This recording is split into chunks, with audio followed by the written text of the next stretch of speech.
Hey y'all, welcome back to North Mississippi here at Windmill Farms. Last week I told you that we were going to be doing a little something different with the sitting in the shade this week. I've been kind of hitting on a bunch of weeds, medicinal, that were actually medicinal herbs and stuff. This particular week I've decided to talk to you about some flowers and stuff. And this ain't all of them. I'm thinking about making a separate thing eventually, but right now, just for this week, I'm going to talk to y'all about coreopsis.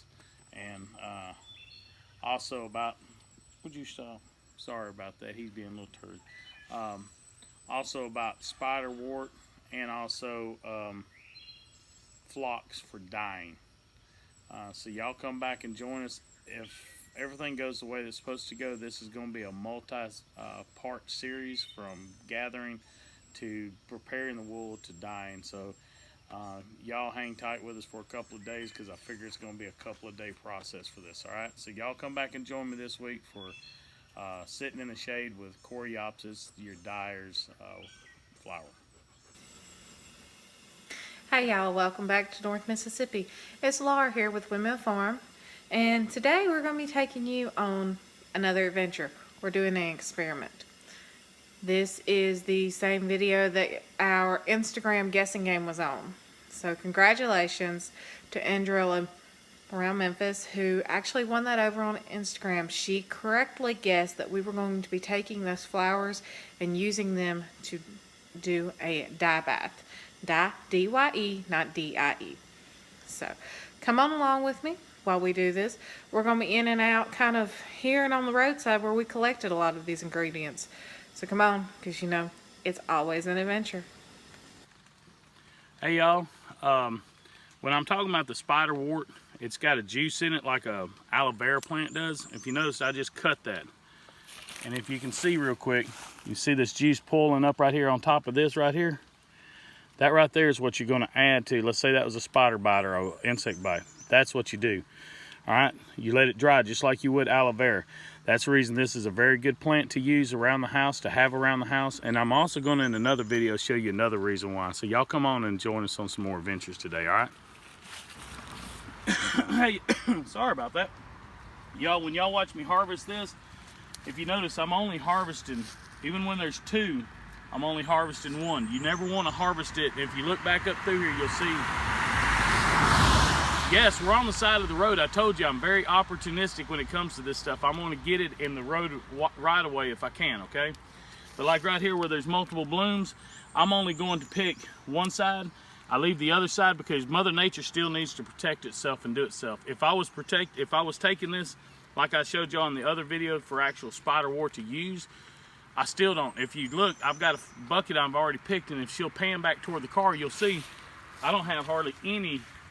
Don't look like I touched this side of the road at all.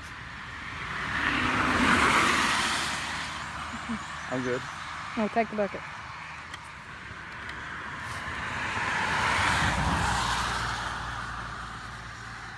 Man, hands are purple now.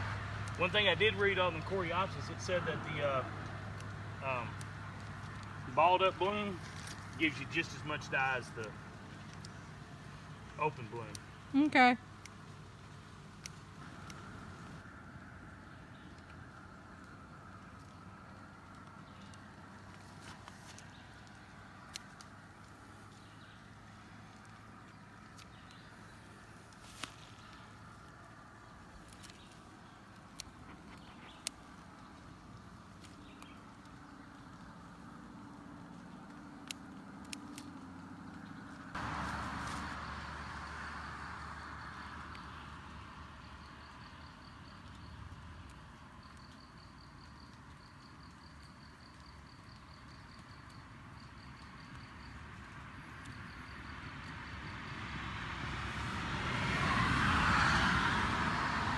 Come on, baby. He needs to stay leaving. I think it's good. I think it, nope. I think it laid eggs right there.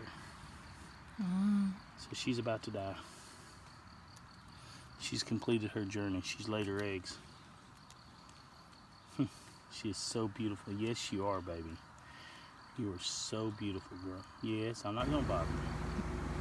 Hey y'all, so now that we can tell what our little Instagram guessing game was, We are dyeing today, not dyeing as in going 6 foot under, Grim Reaper, all that other fun stuff. What we're doing today is we are coloring fiber, in this case some yarn and some fabric, with dye, DYE, from Coreopsis, which was the yellow flower in the picture, phlox, which are these purple little flowers here,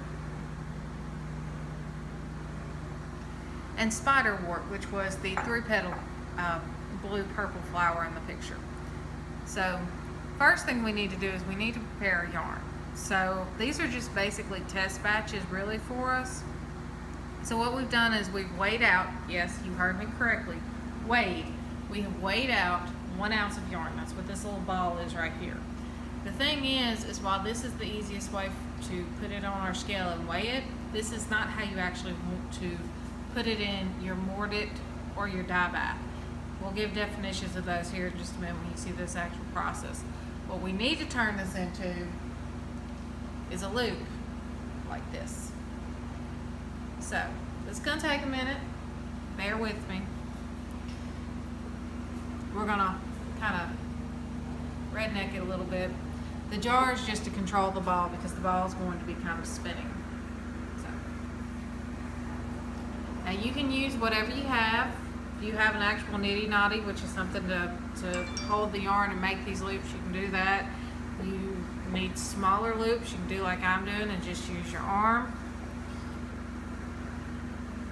But basically you want all the threads stretched out. And stretch is really not the right word, but you want them all going in the same direction, so that you can try to keep them from tangling while they're in your dye bath. And you can see the little ball of yarn bounce around in the jar, which is why we have it in the jar.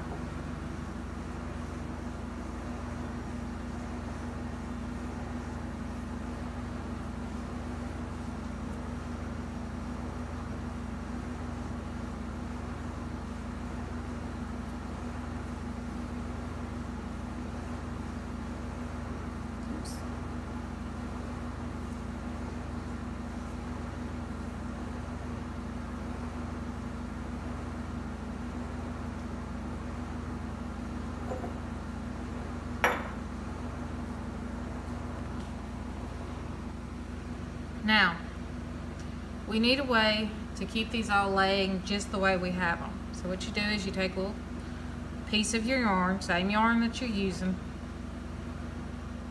come under. You're going to roughly split this in half. You're going to thread through here,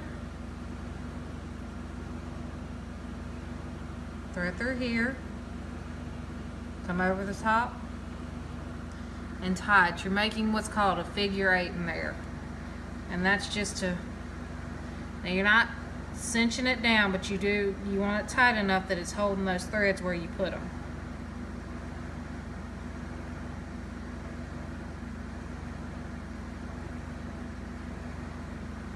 I like to do about 3 to 4. Well, that's our time. Sorry about that, we had some stuff on the stove. But you're just going to do about 3 to 4, if I can find my end. And it's just enough to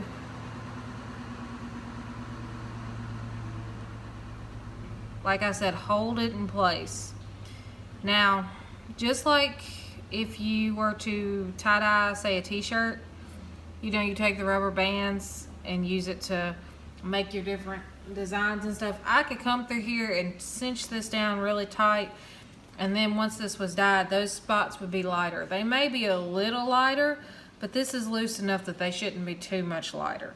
And the fact that this is the same sort of yarn and not like a rubber band should allow the dye to actually penetrate this all the way and help it penetrate below it all the way.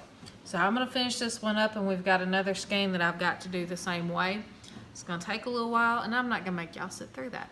So we'll bring you back when we get done with that, when we get ready to go to the next step, which is going to be to mordant these fibers.